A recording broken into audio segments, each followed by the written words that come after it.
Kemudian yang ketiga burung hudhud. Ini susah digambarkan juga. Antum lebih baik buka di YouTube. Ketik burung hudhud kelihatan. Burung hudhud ini burung yang di bagian kepalanya juga ada seperti mahkotanya. Indah sekali kelihatan burung hudhud itu. Dan ini yang Allah sebutkan dalam surah An-Naml. Ya. Surah tentang semut. Ya. Semut juga tadi disebutkan. Ada surah semut ya. Salah surah nomor 29 itu. Di situ disebutkan tentang kisah Sulaiman alaihissalam dengan semut. Dan ada sebelumnya disebutkan kisah Nabi Sulaiman sama burung hudhud ini. Jadi di antara pasukannya Nabi Sulaiman burung hudhud. Dan Nabi Sulaiman setiap hari selalu memeriksa pasukannya. Dari jin, dari manusia, dari hewan-hewan. Pas Nabi Sulaiman cek-cek ada satu burung hudhud hilang. Nggak ada nih. Maka Allah ceritakan dalam Al-Quran itu. Watafaqadat tayr. Maka Sulaiman pun kehilangan burung itu. Baru dia bilang, ma lillah aral hudhuda am kana minal ghaibin. Kenapa saya enggak lihat burung hudhud? Kenapa dia termasuk orang yang tidak ada? Maka semua pasukan Nabi Sulaiman tidak ada yang tahu kemana burung hudhud ini. Gitu kan? Terus Nabi Sulaiman marah pada saat itu. Kalau dia datang nanti, dia harus membawa alasan yang benar. Kenapa dia tidak ada? Kenapa dia tidak hadir pada saat saya absen? Atau kalau tidak, saya akan siksa dia dengan siksaan yang menyakitkan. Gitu. Maka datanglah burung hudhud lalu Allah ceritakan. Nabi Sulaiman tanya, kenapa kau enggak ada? Dia bilang, saya telah pergi ke satu negeri. Rupanya sebagian athar menyebutkan burung hudhud ini ketemu sama hudhud yang lain, gitu kan? Burung yang lain yang kebetulan beda wilayah sama Nabi Sulaiman. Nabi Sulaiman AS tinggal di Palestina, di negeri Syam. Ada burung hudhud yang datang dari negeri Yaman lewat. Seperti kalau kita manusia ketemu sama satu orang, ngobrol, terus kita diajak ke kampungnya dia atau kotanya dia. Rupanya burung hudhudnya Nabi Sulaiman ini diajak oleh burung hudhud yang dari Yaman untuk ke sana. Mereka berbicara dan ini semua perlu diketahui ya, semua makhluk Allah selain manusia dan jin itu beriman pada Allah. Burung-burung, semut, serangga ini semua tahu Tuhannya. Ya. Manusia sama jin saja dan manusia jin juga ini cuma pembangkang-pembangkang saja yang tidak beriman. Ya.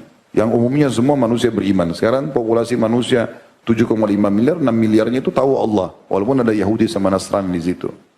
Yang jelas burung hudhud ini rumahnya diajak oleh temannya hudhud yang lain menceritakan di negeri saya itu. Ya, maka saya tanya dari mana terus orang yang dari Yaman mengatakan, oh kalau di negeri saya ada seorang ratu perempuan yang berkuasa yang cerita Balqis, gitu kan? Maka akhirnya pergilah dia ke sana, dia heran melihat kerajaan Balqis yang luas segala macam, dan akhirnya dikumpulkanlah informasi, dia pulang. Waktu dia pulang, Nabi Sulaiman tanya, kamu dari mana? Diceritakan dalam surah An-Naml, maka dia pun mengatakan, Ji'tuka min saba'in binaba'in yakin, aku datang dari negeri Sabah membawa informasi yang pasti. Ya, sesungguhnya di sana ada seorang wanita yang berkuasa, kemudian dia sangat dipatuhi oleh kaumnya dan mereka menyembah matahari selain Allah. Maka Nabi Sulaiman pun mengatakan, kalau begitu saya akan pastikan informasi. Benar atau tidak ini apa yang kau bilang? Bawa suratku ini. Ya. Lempar surat itu ke ratu itu. Maka hudhud memegang surat tersebut lalu dibawa ke istananya Balqis. Isinya itu, innahu min Sulaiman wa Bismillahirrahmanirrahim, alla ta'alu alaihi wa'tuni muslimin. Hudhud lempar surat itu dari lubang tempat singgasananya Balqis, dilempar ke depan singgasana tersebut, lalu hudhud sembunyi, mendengarkan apa yang diucapkan oleh Balqis sama orang sekitarnya. Balqis lihat surat itu mewah sekali, bagus, dari kulit hewan, terus dibuka tulisannya, ya, sesungguhnya dari Sulaiman, inna min Sulaiman wa inna bismillahirrahmanirrahim. Isinya adalah dengan nama Allah yang Maha Pengasih lagi Maha Penyayang. Datanglah kepadaku, kata Sulaiman, ya, dalam keadaan patuh. Allah ta'alu alaihi wa'tuni muslimin. Janganlah kalian sombongkan diri terhadapku dan datang kepadaku dalam kondisi menyerah. Seperti itulah suratnya.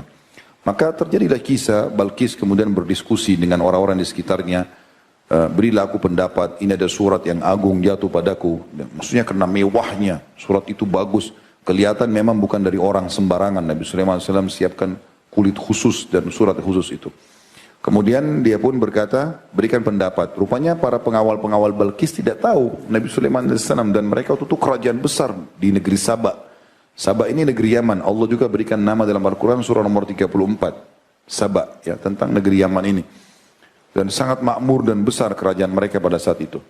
Maka para pengawalnya bilang, sesungguhnya keputusan di tangan Anda. Dan Anda sudah tahu, kami ini kekuatan yang sangat besar. Tinggal perintah, suruh perang kami serang. Tapi Balkis berakal. Kata ulama tafsir, dia berakal. Dia mengatakan, ketahuilah, kalau raja-raja memasuki satu negeri, maka mereka akan membinasakan negeri itu. Ya. Innal muluka idza dakhalu qaryatan afsaduha wa ja'alu a'izzata ahliha adillah. Wa kadzalika yaf'alun. Jadi kalau raja-raja masuk ke satu negeri pasti mereka akan menghancurkannya dan menjadikan orang yang mulia jadi rendah. Dan begitulah mereka lakukan. Wa inni mursilatun ilaihim bihadiyatin fanadratun bima yarji'ul mursalun. Dan aku akan coba kirimkan hadiah kepada mereka. Kita lihat bagaimana responnya. Rupanya Balkis mengambil peti-peti emas, isinya emas-emas yang banyak yang dianggap oleh penduduk Yaman paling mahal. Ya, kemudian disuruhlah bawa itu ke Nabi Sulaiman alaihissalam. Dibawa juga dengan orang-orang yang pengawal-pengawal yang berotot, yang badannya besar, datang ke sana untuk menunjukkan kekayaan Balkis dan juga kekuatan militernya. Gitu. Pas tiba di Nabi Sulaiman alaihissalam, pengawal-pengawal Balkis langsung ciut, kaget melihat. Karena semua istana Sulaiman alaihissalam umumnya dari kaca. Ya. Dan Nabi Sulaiman alaihissalam orang yang tinggi kekar, orangnya tampan, gitu kan, dan kerajaannya besar. Nabi Sulaiman sudah tahu ada utusan datang, disusun pasukan-pasukannya dari manusia, dari hewan-hewan, semuanya patuh pada Sulaiman alaihissalam. Maka pengawal Balkis faham kalau ini kerajaan yang sangat besar, bukan main-main, pasti kalah mereka. Dan begitu dibuka peti-peti emas, Nabi Sulaiman ketawa. Nabi Sulaiman alaihissalam mengatakan, atumiduna di bimal wa ma atani Allah khairan mimma atakum. Apakah kalian mau menggiurkan aku dengan harta ini? Apa yang Allah kasih lebih baik daripada apa yang kalian miliki? Pulang sekarang, bilang sama ratumu, aku akan datangkan pasukan yang tidak akan pernah bisa dikalahkan. Kembalilah utusan ini ceritakan sama Balkis. Ini Sulaiman, raja yang kekar, besar, pasukannya manusia, jin, hewan-hewan. Kita nggak bisa menang nih. Apa saran kalian? Sepakat, kita menyerah saja. Toh Sulaiman cuma minta kita beriman pada Tuhannya, tidak mau mengambil kerajaan kita. Maka Nabi Sulaiman bilang pada saat itu dengan para pengawalnya, siapa yang bisa mendatangkan singgasananya Balkis? Tapi dengan syarat, saya mau cepat. Ya. Lalu berkata, Ifrit dari jin, ini kekuatan jin yang paling besar, atau yang dianggap paling kuat dalam jin, saya bisa datangkan wahai Nabiullah, sebelum anda berdiri dari tempat duduk anda. Duduk ini berdiri sudah ada. Dan saya sangat kuat dan terpercaya. Qawiyun amin.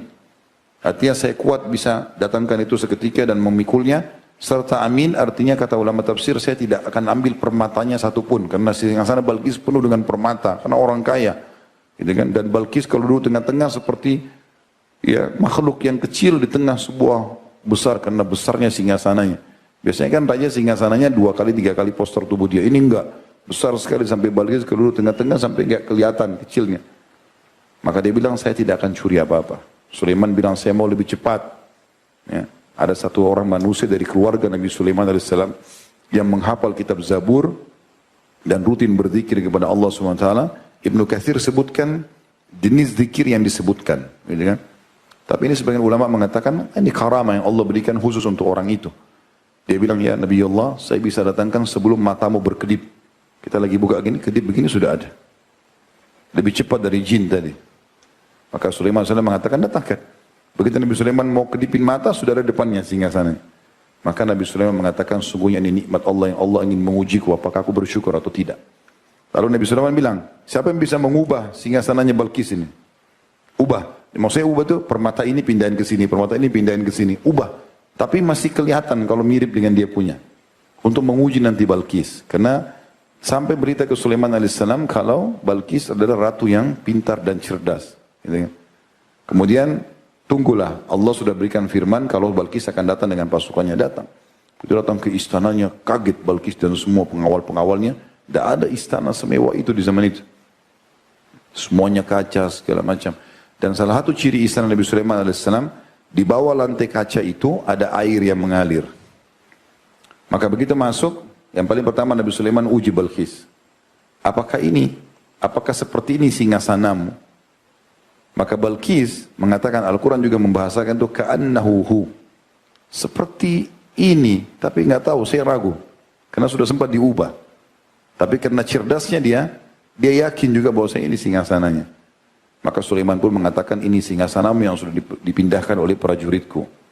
Kemudian Nabi Sulaiman AS menyuruh, karena ini Balkis ratu, dia biasa dengan gemilang kekayaan segala macam, harus ada hal yang membuat dia yakin.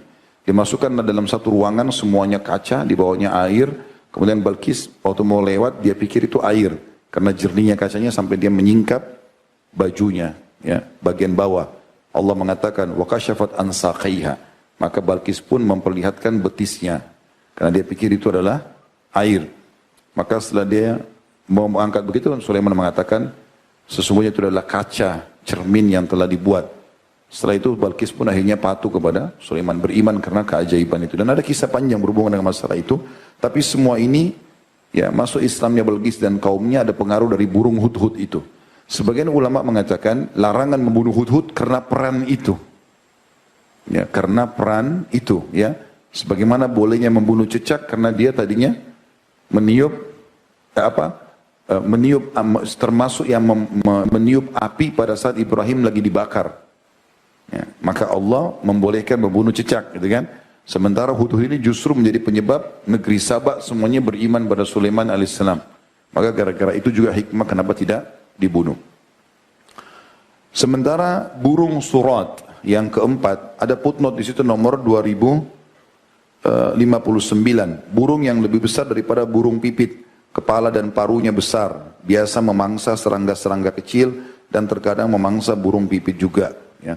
Ini disebutkan di dalam kitab Tawdihul Ahkam min Bulughul Maram, ya, Abdullah bin Muhammad al-Bassam, di jilid 7 halaman 15. Itu lebih baik ini supaya saya bilang tadi hewan-hewan ini, kalau ada yang belum tahu bisa di YouTube sekarang sudah ada semua. Tinggal tulis burung surat, maka akan keluar insya Allah, sebagaimana burung hudhud juga akan keluar. Supaya kita tahu jenisnya, oh ini termasuk burung yang tidak boleh dibunuh.